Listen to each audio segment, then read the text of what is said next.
Actually, ang share ko sa inyo, secret lang.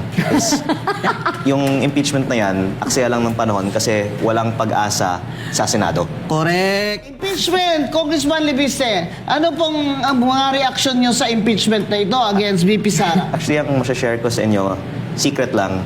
Is, yung impeachment na yan, aksaya lang ng panahon kasi walang pag-asa sa Senado. Correct. 16 votes ang kailangan, mga kababayan, ayon sa konstitusyon sa pagtanggal ng impeachable officer, 16 senators. Sa ngayon, 15 lang sila at sinabi sa akin ni Senator J.B. Ejercito na hindi siya sangayon dyan sa impeachment. So, 14 na lang ang number nila. 14 is number 14.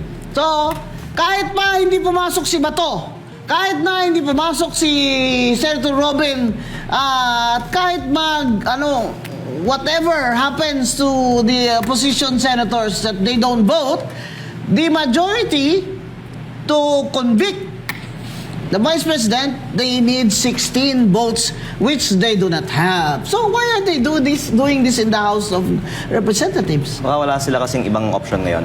Kasi kailangan nilang protektahin ang kanilang future kasi pag ang kalaban nila ang Nanalo. uupo sa 2028, in your own words, ma'am, maraming mananagot.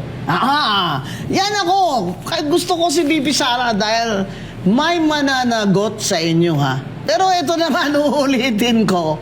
Kayo mga congressman dyan, mamili kayo. 2 taon pa ni BBM o 6 na taon ni VP Sara, who is obviously the woman to beat.